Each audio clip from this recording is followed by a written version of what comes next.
Hi, everybody. Welcome. So happy to see you here.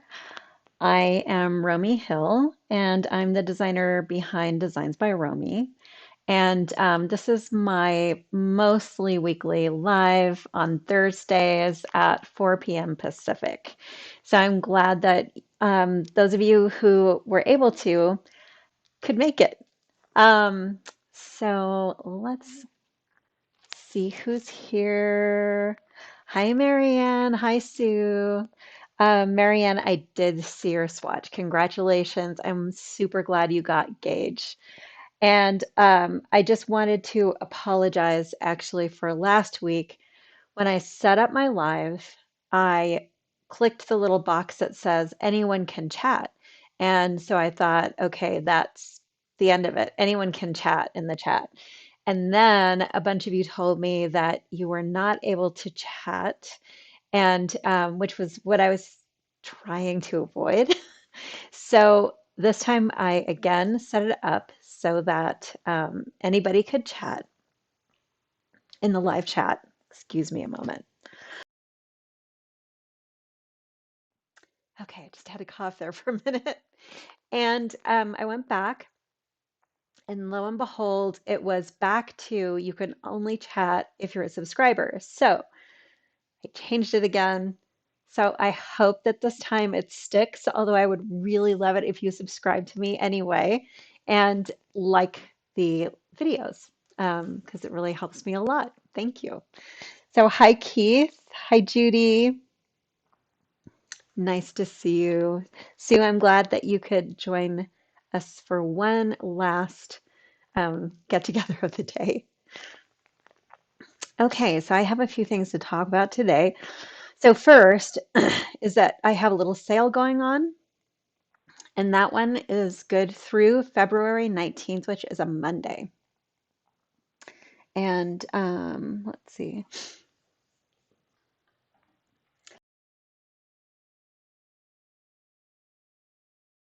I'm having a little problem today. This does not bode well.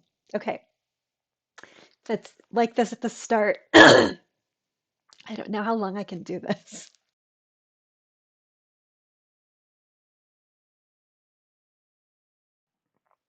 Frogs in my throat.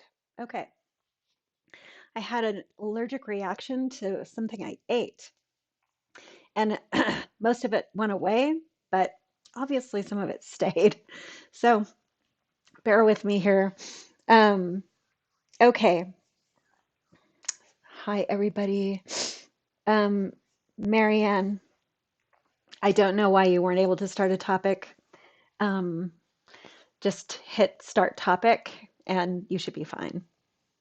Also, there's already a Rose of the Aegean topic on there. So if that's what you wanted to talk about, just search for it and I think you'll find it. Okay, so just a moment over here. I want to show you something while I'm having little issues here. So I dug out my yarn from Nomad.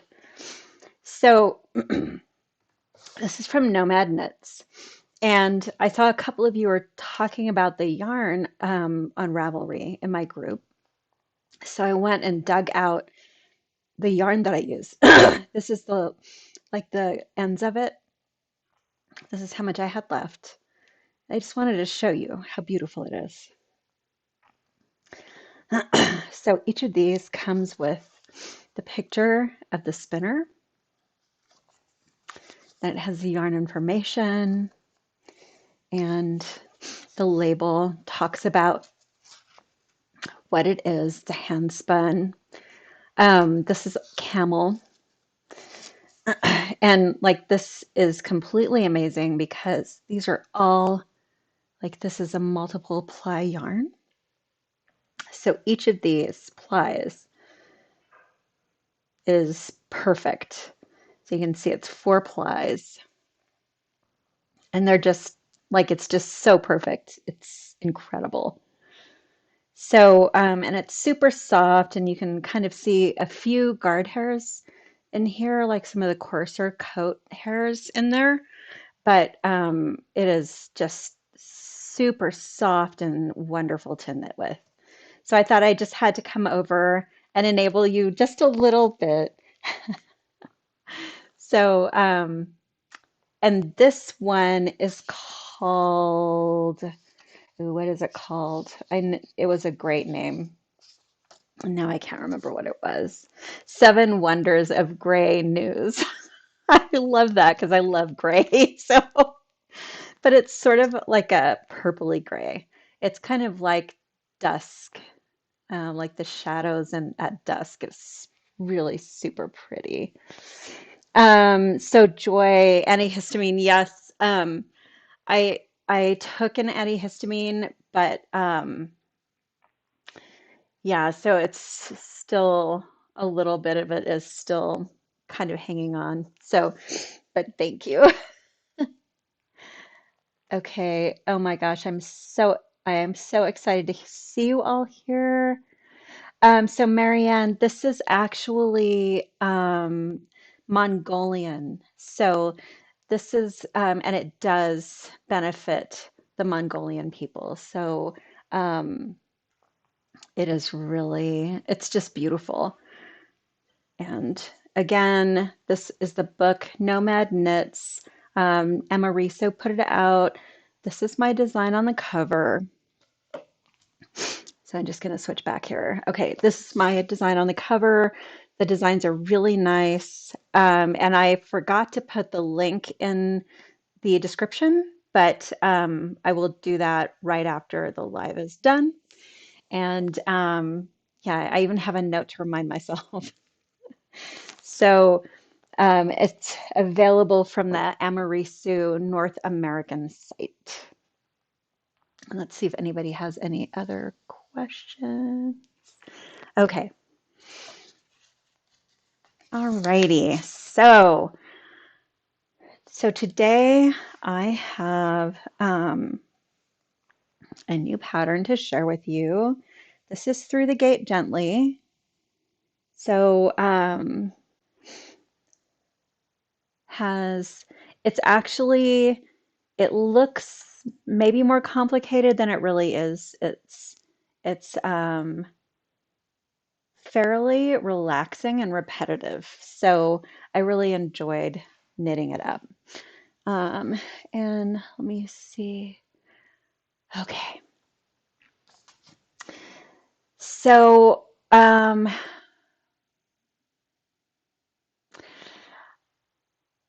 to start this? So a friend of mine, Suzanne Middlebrooks, she was the owner of Hill Country Weavers in Austin, Texas. And she fought breast cancer for many years. And so last year she passed away. And she was really an amazing person. She made me feel like Austin was my second home. And I still kind of can't believe that she's gone. And so when I started knitting this, I didn't really know, like I wasn't sure what I was going to name it, and I didn't. She was kind of on my mind. I mean, she was on my mind, okay, through the whole thing. Especially because I was using Bisha Boosh yarn, and she introduced me to that brand, and so I kept thinking about her, and I went to take the photographs. Like I dressed up to take the photographs, and I put on the hat, the cowboy hat she gave me in 2020. It was the second time I taught at the Hill Country Weavers Retreat. I taught at the very first one too, and so I put it on, and I just started crying, and I just knew that like I was processing through the whole entire time I was designing and knitting this. So I knew it was hers. Like this is Suzanne's. So this is dedicated to Suzanne Middlebrooks. And if you knew her, you know exactly what I mean. She was just one of those people who was a bright light. I mean, just like kind and smiling and wonderful and welcoming and just a really wonderful person. So I guess I kind of process my grief through designing and knitting this, but I didn't know it when I first started out. And then so I started thinking about the fact that all of us as knitters and crafters, I think a lot of us process our grief through making things and like using our hands. So, yeah, so I went down that rabbit hole. And so this is the mashup for the 2023 Lace Lovers Club. And I'm going to kind of get into like the whole pattern and like how everything is set up and how you might substitute yarns and all sorts of other little questions that I saw. I'll show you some techniques and I'll show you close-ups of it. And yeah, we'll go through the whole thing. So let me see. Yes, my tickle went away. Thank you, Sue. I'm hoping I don't breathe any mohair in and make it worse again. So let me just check and make sure that I get all of the questions. Okay. So, Mayflower, you were saying that the yarn looks luxurious and expensive. It's actually pretty reasonable. So they They are actually one of the most reasonable yarn companies out there that I've seen. So this is what the label looks like, Bishop Bouche. So it's made in Italy and it's a French company.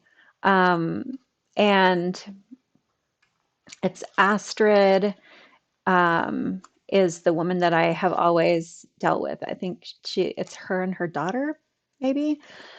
So that's what that looks like. I was looking down and not showing you. So that wasn't really helpful, was it? So this is what it looks like. Biche bouche. So you can see up close. And this one has a little bit more mohair content than a lot of silk and mohair ones. So you'll see a lot of hand dyers have like a 60% mohair and a 40% silk. So this one is a little bit fuzzier and it is really, really nice yarn. So like really floaty and wonderful and beautiful colors. I love their colors and their colors actually coordinate through their entire line. So you can also use this with another strand of something else if you want to do a sweater or something like that. You just want a little bit of the fluff. So I love fluff. I know a lot of you don't, but I love my fluff. And let's see. So Sue is this is it's called soft green. You asked if it was an olive green. It's a little bit bluer than olive, so it's it's little it's just a really pretty, I guess there's a tiny bit of tint of olive underneath, but mostly it's a bluish green. And they do have a more olive color too. So I actually have a sample of it somewhere around, and that one is gorgeous as well. So, I mean, their colors really are beautiful. And so let me see, just make sure everybody. Oh, Latifa, Suzanne did. She saw the best in everybody. She was she was really special. Okay. Okay. So let's move on a little bit here. So before I go any further, um, I forgot to mention I'm doing something called Knit for Food, and this is something that Laura Nelkin started a few years ago, and finally I have got my act together to actually like do the like sign up and do the knitting and everything instead of just donating. So I have a link in the notes below, and I would love it if you would either join me in knitting and get people to um, pledge and donate some money to your friends, or if you would donate to my page. So the link is down in the notes, and it's going to be 12 hours of knitting. So this is like really near and dear to me because I have suffered in the past from food insecurity. And when my kids were small, we went through a really, really tough time. And I know what it feels like to think that $5 is all the money in the world and that you can't buy very much food with it. And I know what it feels like to wonder how you're going to feed your kids. And I know it's not something I want anybody ever to experience. So I'm really happy to participate in this. I do give locally, like all through the year, including, I mean, I know people have food drives at holidays, but we give locally, like food, money for food, yeah, all the edible stuff. So, if you could, I would appreciate it if you could also get involved. And I think it's like just a really basic, important thing. Everybody needs to eat. So, okay. Yay, Sue. I'm so glad that you've participated every year. Yes, Laura does send off every cent. And it was a really cool thing. She's done a lot of stuff raising money for food, and this is just the coolest thing that she did. So, yeah, I'm really glad that you're doing it too. So hopefully, so give to Sue's page, give to my page, knit, do all the stuff for food. Okay, so back to where I was before. Alrighty. So I see, Marianne, you were saying that you're not a fluff lover. I have had a lifelong love affair with mohair. So my very first project as a kid was a mohair scarf, and I have always adored mohair. So I just, I don't understand it when somebody doesn't love mohair. But so let's talk a little bit um, about this. Okay, so even though this is called a lace weight, I like to knit it on larger needles. So this is knit on US 8 needles, which is fairly large.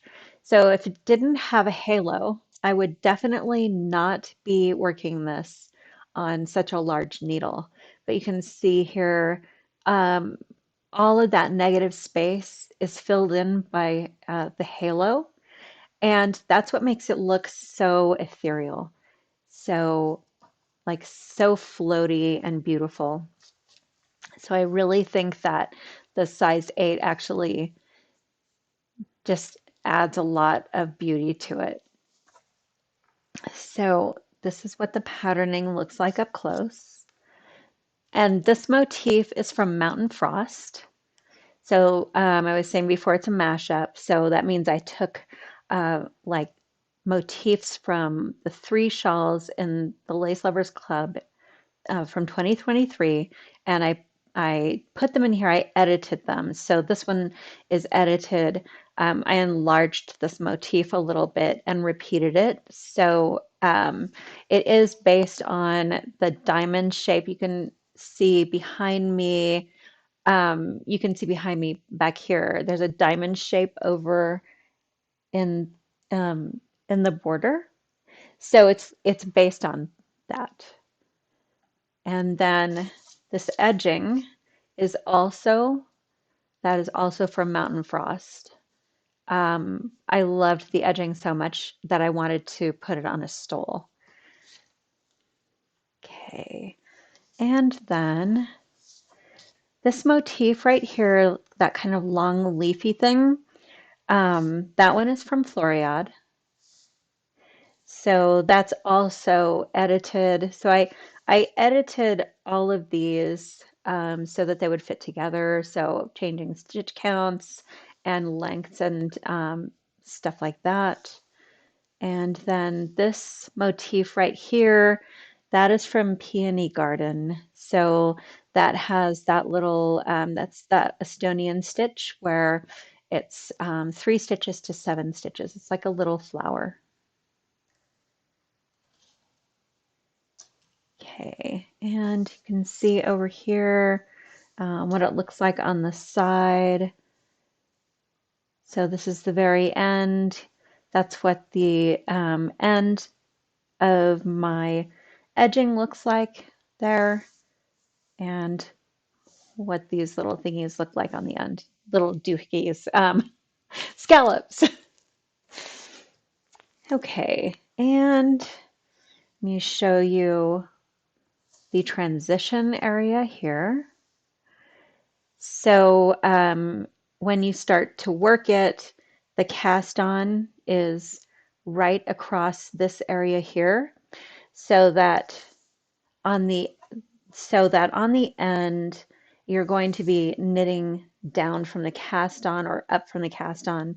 So there's a provisional cast on right across here, and then all the chart A repeats and B and C are worked and bound off. And then you pick up stitches right here and you work the other way. So this little area right here is the transition. And that is so that both of the ends look exactly the same. So if I just take the other end here and you can see it looks exactly the same. So you can't do this type of thing. You can't make it match, can't make the cast on match the bind off. So I choose to just do that little provisional cast on, and then you can have two bind off edges and they can look exactly the same. So Keith, it is actually available. So this was the last the last pattern of the 2023 club, and all of the patterns are both available in the ebook and individually. So you can find it on Ravelry or on designsbyromy.com. Okay, so let's move this over a little bit. Here is what the cover looks like. And if you didn't see the cowboy hat, here's the cowboy hat. Suzanne let me choose, and I, of course, chose gray because she got cowboy hats for all the teachers. Okay. So this comes in 2 sizes, and I am wearing the medium. So the medium takes 4 skeins and the tall takes 5 skeins. But really, this is super customizable because all you have to do is take away or add repeats on chart A. So this little area here, 1 through 32, these are just repeated. And so you can just do as many or as few as you want. So if you are going to mess around with stuff, I definitely suggest that you weigh one of your repeats, and maybe before you're finished with the whole thing, take your provisional cast on out and do the second end first. And then you know how much yarn you're going to need to finish. So you can set aside that much yarn, and then you won't feel like concerned about how many repeats you're going to be doing here. Because we all have like slightly different gauge. We all have slightly different yarns that we're going to use. So that's how I always do these. Okay, let's put this back here. Yay. Keith, I hope you like the pattern. Okay, um so the width is the same for both of them. This is a little bit wider than I usually do, and I really like it. It's like a nice and snuggly and cozy. The length, so for me, I'm 5'5", and this is a good size for me. So I can wrap it around myself, and it's perfect for me. So, however, I am a little shorter than many of you. So there's also the tall version here. And that one, there's three more repeats of that chart A area for the tall version than there are for the medium version. So it's going to increase by, a fair amount. And also, if that's still not long enough for you, you can grab another skein and add some repeats too, because I know that there are some tall knitters out there. So again, this is Bishop Bouche, and it's their Le Petit Silk and Mohair, and it is really deliciously lovely, soft, fuzzy stuff. And I will talk about substituting other types of yarn in just a moment, because I know not all of you love the fluff. So as I was saying, it's worked on US 8 or 5 millimeter, um, and it's a little bit larger than you would be using for a regular lace weight. So if you do decide to substitute yarn, we'll talk a little bit about how you want to deal with the fabric. And here's the gauge. Smooth nylon waste yarn is what I use to do the provisional cast on, and I will show you how that looks. So the smooth nylon yarn is not absolutely necessary, but definitely get something smooth. So if you can't get a nylon, maybe a mercerized cotton that's nice and smooth, because it can tend to catch on the fuzz a lot. And I'm using a crocheted provisional cast on for this. Then you're going to need stitch markers, tapestry needle, and T-pins. And I used blocking wires and mats. Okay, so let's see, questions. Ooh, yes. Sue saying you're looking at the dark gold. It is really pretty. So I actually I have some of the dark golds, and it's gorgeous. It is really beautiful. Her colors are lovely. Okay, so in the pattern, this is just the written synopsis right here, and then it's going to call for um, the charts. So charts are presented either as written or charted. So just the name is mentioned in this area here. And Beth asks, can you cast on over a cord like a barber cord or spare needle cord? Yes, you can do that. I tend not to do that for these because sometimes they fall out. And because you're going to be knitting, so you're going to be knitting that whole first side area here, there's a lot of time for it to fall out. And I'm just telling you from experience, if it can fall out, it does. So, so I've given up with any other type of provisional cast on for these, and I just use that crocheted cast on because nothing ever falls out. It stays there. So, but you can totally, like, if you are not prone to having things fall out like I am, you can absolutely use a barber cord or spare needle cord. Absolutely. It's like no problem. Okay. So over here, you're going to see that the instructions are given for both sizes, and the tall size will appear in brackets whenever it's different from the medium size.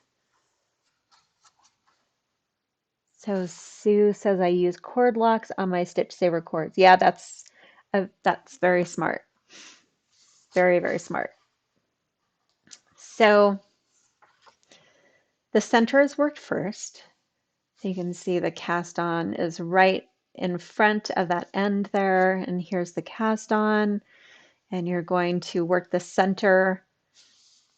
That's chart A.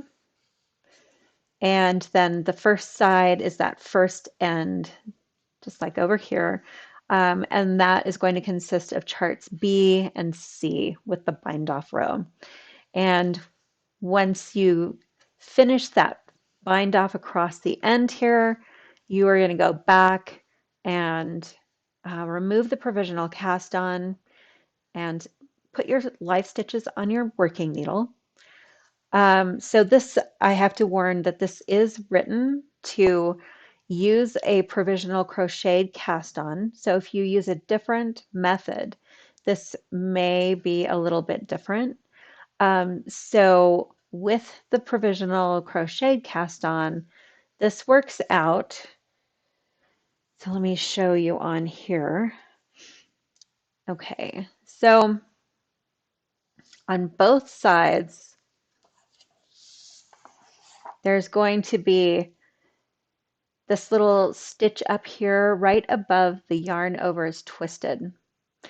And that is, let me find that chart. It's in here. I know it's in here. Okay. That is this stitch right here. These stitches right here. Those are the twisted stitches.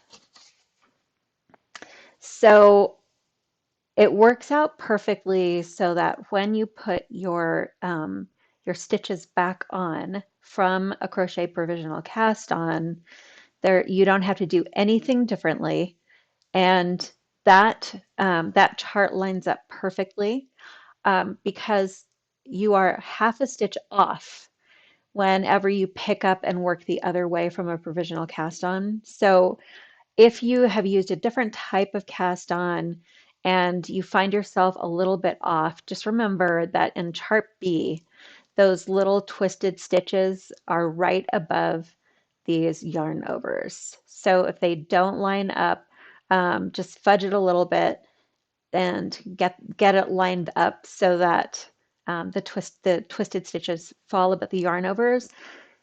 That's how you can tell if this is going to line up right here. So these motifs line up with each other there. And then this one is centered in the middle right there.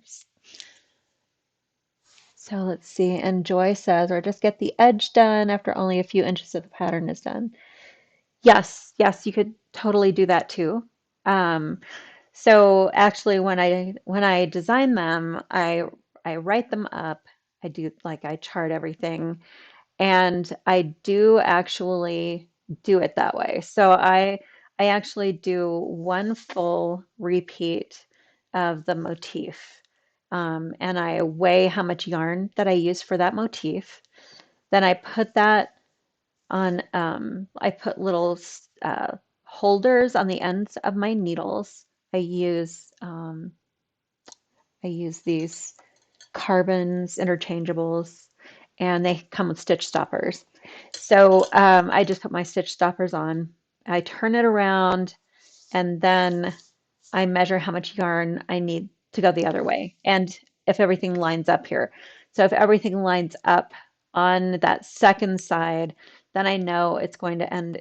It's going to work for the first side. So I don't want to waste my time by knitting the entire thing and finding out I screwed up. So that is excellent, excellent advice. Okay, Sue, you are a sweetheart. So I am, someone actually said the other day, they were like, I love how, well, you're so anal. I love that. So I was like, oh, okay. It's like, anyway, I'm just glad you guys like to geek out with me on this. So, okay. So back to how everything lines up. This should all line up. So when you take out your little your provisional cast on, as long as this lines up, you're good. And but do remember it is written like that transition row is written for a specific provisional cast on. Okay, so Judy says, which end of the cast on do you use to fudge the extra stitch? So on this one, let's see. I'm trying to remember which side I used it. Um, so on like on the when I started out with the wrong side facing, I added an extra stitch. So okay, so with it the wrong side facing like this. So over in this area over here, this is where I added it. I think it's the actually the other end. Let's see if I can even find it in there. I probably can. No, maybe it was that other end. See, I wove in my ends so thoroughly that you can't really see it anymore. Okay. So yeah, here's the um, extra thickness where I wove it in. So over on this side, as you're starting out, this is the wrong side here. So you would have your stitches on the needles right across here. And there is an extra stitch added over in this area. So you can kind of see here where that stitch comes together there. But for the most part, it's seamless across here. You can see a little bit right here, but the way that it comes together, so on the wrong side, once you take your stitches out, you're going to do that transition. And this is just the edging right here, then knit one through the back loop 2 times, knit 11, and then and because it's the wrong side, you're just knitting across there. So you're not actually working any pattern stitches, and that kind of helps to transition the edging over. And then there's just to make one right at the end. So, and then all the way across. And then at the other end, you're also going to knit front and back. So on um, the place that it is in the edging, you're also adding some stitches there. So you're going to 113 stitches, just like basically at the end of, I think the end of the first row of chart A, you also get 113 stitches. So it's just at that area where you're casting on a couple fewer stitches than you're actually going to end up with. So you're adding in 2 stitches on that wrong side. So it will make sense when you get there. Okay. Okay. And then so when you put your stitches on the needle and you get all the way across, like when you finish getting them on there, you'll see at the very end there's a little tiny loop. And that loop is the loop where where you go to the next row, basically. It's like the garter stitch loop on the side. So if you look at the side of the fabric here, you'll see that little bump on the side. So the waste yarn is going to be through that bump on at the end. And so you're going to use that as a stitch as well. So that's how you would keep from losing your extra stitch. So if you do use a different cast on, you may or may not have that bump at the end.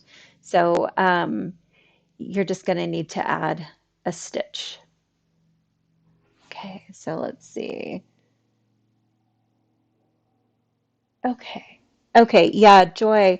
I get really specific with my like with the instructions. So so definitely, yeah, definitely don't freelance because it won't work out. Okay. Alrighty. So let's go take a look at chart A. So I do have it specified, marker specified, and I did run it all the way down the chart here because, and I really do suggest that you use a marker because in this area here, it makes it much easier to keep track of where you are. So this shows only the right side rows. So for every wrong side row, you're going to knit one together, or sorry, one through the back loop 2 times for the edging, and then knit across the edging. Then you purl across this whole body here, and then you slip your other marker and you knit across here. And then at the very end is also knitting 2 stitches through the back loop.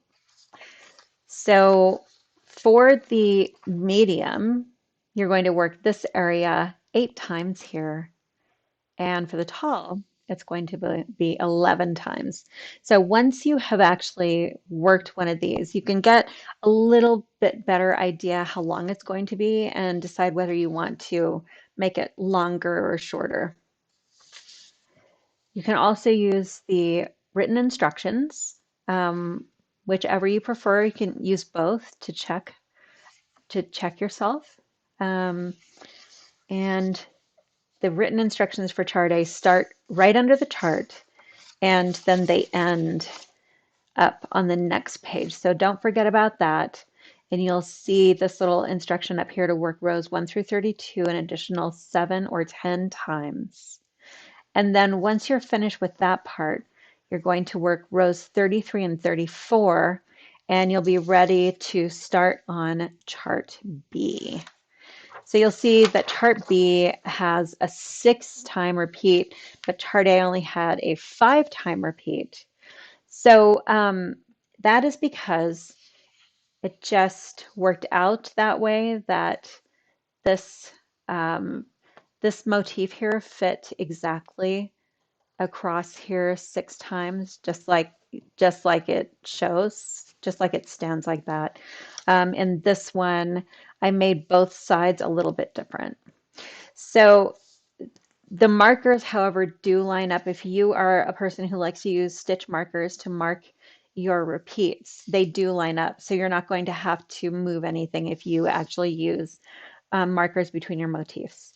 So, and I say you won't have to move anything. That is except for when you find this double decrease next to a line here, you will find that you need to move your stitch markers if you have used them. So Beth asked about the same edge as Floriade. No, it is not the same edging. So it's similar, but this is the mountain frost edging.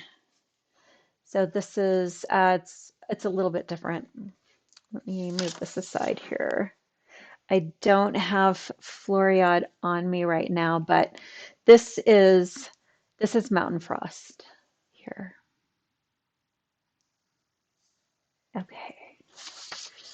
Alrighty, so once you are finished with chart B, you're just going to work that one time.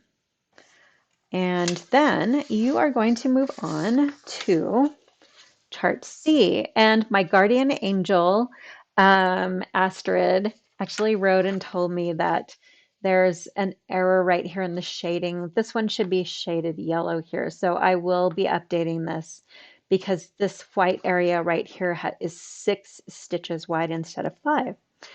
So sorry about that. Very, very sorry about that. Okay. So in this area here, you see that there are quite a few um, no stitch markers here. So there is nothing there. Whenever you see one of those dark squares, there is nothing existing there. So it's not a slip stitch, it's not a yarn over, there is absolutely nothing there, and it's only there so that this motif lines up properly and you can actually see how this is supposed to be laid out.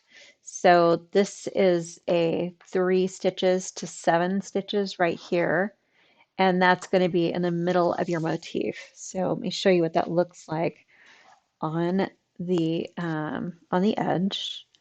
So this is what it looks like on the edge right there. And you'll see that it increases quite a few stitches. And that increase in stitches is what allows the scallop to happen. So because um, all of those stitches are increased in this area, they can be pushed up and out like this and form a scallop. So nothing exciting goes on in here, like there are no short rows or anything like that to build a scallop. It just is this straight chart here, but because of all of these extra stitches right in this area here, all that extra fabric just pushes up and out. Okay, and you can see um, it kind of it gets smaller and larger and then a little smaller again. So the only wrong side row on this entire chart is row 14, and that is the bind off row. So you're just going to bind off, and these symbols are read as they appear. So you're going to bind off as you work all the way across, and it's a knitwise bind off. So that gives you a little bit extra, just material on the edge there to make it stronger. And you can see in these 4 little scallops, the middle ones here, there are 2 stitches worked into each of those 4 scallops. And that helps the fabric open up. Okay. So next week, I will show you, I will do the transition next week so you can see what it looks like to take out the waste yarn, if I can convince you to use waste yarn, to take out the waste yarn and do that transition so you can see what that looks like. So I'll do up a little miniature shawl for you. So always in hopes that I can convince people to use the waste yarn, my favorite waste yarn cast on, I'm going to show you how to do that. So this is a crocheted cast on onto a knitting needle. And it's my favorite one to use for this because it's really super flexible and it stays in, and I have very few problems with it. I mean, to each your own, of course. Okay, so I'm just going to start out by chaining a couple of stitches with my trusty crochet hook here. So this is a little bit weird to work with. It's very, I don't think I would really call it stiff, but it just has a will of its own a little bit. Yay, Sue. You'll use waste yarn for me? I am honored. Thank you. Okay, so once I have chained a couple of stitches, I'm going to put my working needle side by side with my crochet hook. So usually when you do a crocheted waist yarn cast on, one of the big problems is trying to get the right bumps picked up, and it can make it really, really difficult to unzip it at the end. So I like to crochet onto my needle. So I'm going to have both of my everything hanging down behind these and just bring my working yarn over the top of my knitting needle and chain. So if you have a different way you like to hold these, this is completely, totally knitter's choice. I like to do it this way because it's basically like getting your knitting needle in the way when you're doing a crochet chain. So the only live stitch is going to be the stitch that's on the crochet hook. So if the needle falls out here, nothing will happen. So it's just that one stitch over here on the crochet hook. And if you look at the bottom of a crochet chain, if you've ever tried to pick up the bumps to from a chain to use it as your provisional cast on, these are the bumps on the underside. So they're just getting enlarged and they're all in one place. So you can't get the wrong bump, which is a good thing. Sue, I totally agree with you. I don't know why anybody ever picks up the bumps because it is so frustrating. I could never ever pick them up properly. So, yeah, I'm with you. This is so much better, so much easier. Okay, so now I am finished with the stitches I'm going to cast on, and I'm just going to do a couple more chains like that. So I like to mark the end here, and that way, when I come back to unzip it, I know where I'm going to unzip from because I always forget. Like I've tried making knots in the ends. I've tried everything and I'm just like, well, which end did I knot? I don't remember. But if I put it through this last loop here, I always know that if I take this pin out, it's just going to start to unzip. So that is my mark, and I'm just going to keep it there. And when I go back, I can start right over here and pull this to unzip my chain. So if you do it from this end, it will unzip really, really easily. If you do it from this end, I don't know if you've ever gotten a bag of flour or something like that, or like pet food where it has that chain across the top and you get the wrong end and then you have to pick every piece out. So that's what it would be like if you try to use this end to unzip. Okay, so now I'm going to take my fluff here and I do not generally make knots in my knitting, so I, I'm just start working across, and I just want to get one um, plain row on here. So this is the row, these are the loops that are going to be used in the first row of chart A. This is not the first row of chart A. Those are just the loops that are going to be used. So that was actually a wrong side row that I just did. And then when I turn it over here, I'm all ready to start chart A. So in the pattern, I have suggested markers placed when you do that first row. So over here is where we are. So you would be knitting 14 and then placing a marker and then knit to 14 stitches before end and place another marker. So only one row of working yarn. And that is super important because when you have this one row here, when you take this out, there will be no bumps at all. So no purl bumps. So only one row. The next row that you do if you get pearl bumps in there, those are going to stay. But you see these waste yarn bumps here? Those are going to come out completely, and you're just going to have loops on your needle here.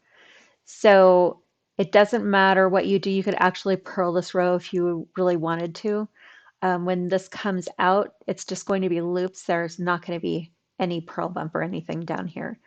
Now, the next row, when you start working, that is going to be your first row of chart A.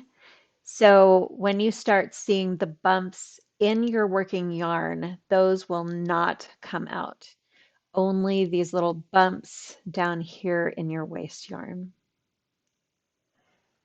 Okay, so once you've done that, then you are going to start on chart A. And remember, this shows only your right side rows. Does not show your wrong side rows. Okay, so let's take a little bit of a look over here at the key to the charts. So I actually just, I need to cross that out. That got in there from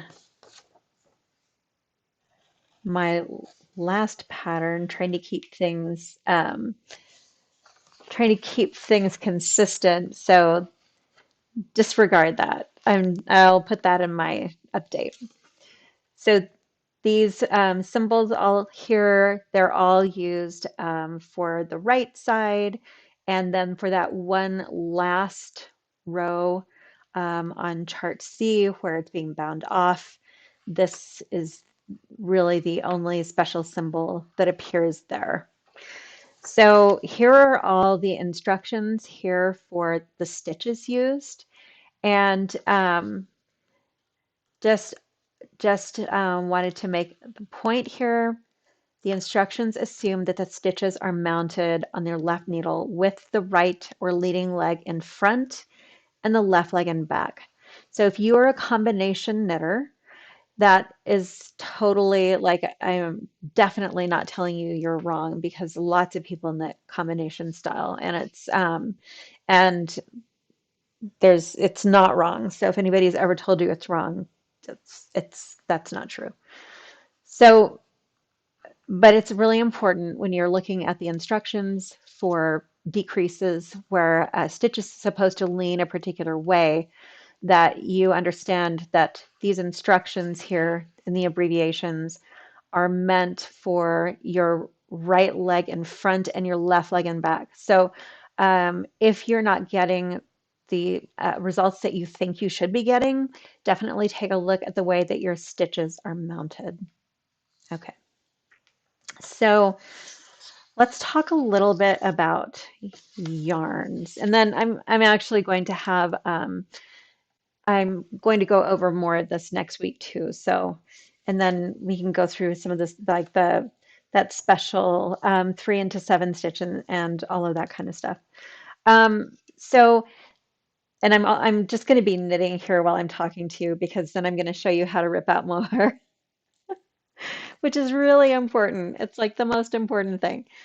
Um, so for yarn, because of the halo, you're going to be using these larger needles. So if you don't like fluff, which I mean, I still have to put in a word for my fluff, but if you don't, I suggest that you go down some needle sizes. So I had one person was asking about how to make it look as ethereal as with the mohair. So there are actually other types of fluff. If you don't particularly like mohair just because it's mohair, there's also Surrey alpaca. So you could have Surrey alpaca lace weight. And then I have also seen brushed cashmere lace weight. So brushed cashmere with some silk in it. So there are a couple of other possibilities. And those are a little bit less fluffy. Mohair tends to be super, super fluffy. So those are a couple of possibilities where they still have some fluff, and so you could probably go straight across just using that size 8 needle, and it would still look pretty good. But if you want to use a lace weight, so you can make this look really ethereal, but you're probably going to need to go down to like a size 6. So that means it's going to be narrower. So if you want it to be wider, what you can actually do is just add another 12 stitches if you do that. So if you add 12 stitches, you're going to have one more repeat across in charts A, B, and C, and it will work out perfectly. Like there won't be any problem or anything, just because those 12 stitches, it's just you're just adding a repeat, so you can follow all the instructions and then just add one for each time it says to repeat something. So if it says to repeat something 5 times, you're going to be repeating it 6 times. So oh yeah. So Judy says the little foxes is 65, 35 Surrey alpaca and silk lace weight. Have you used it? I haven't used it. It looks really appealing though. So it looks like yummy. So I think I have to use that pretty soon. Um, so so anyway, you'll probably use more yardage also if you go down in needle size and add more stitches to it. So just be aware, just go ahead and weigh that first repeat and make sure that you have enough yarn. So, and then obviously it's going to be a little bit shorter too. So you're just going to need to add another repeat or something like that. Super easy to do. This is really easy to customize size. So do not worry, you don't have to use the exact same materials. Let me see. Ooh, okay. Okay. So Judy's convinced me. Little foxes. Yay. Okay. So Sue says I need a trick because I tried to knit in Cascade 220 fingering for a class homework. And after 4 years, or sorry, 4 rows, tried to rip and that fuzz. Oh, yeah, yeah. Yes, yes, that definitely. Okay, so here we go. Here's my little trick. I was knitting a little bit as we were talking.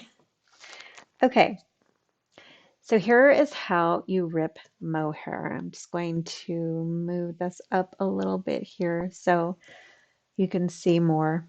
So I usually like to pin the bottom down, but I don't have a blocking mat right here with me. So I'm just going to show you what this looks like without pinning it down.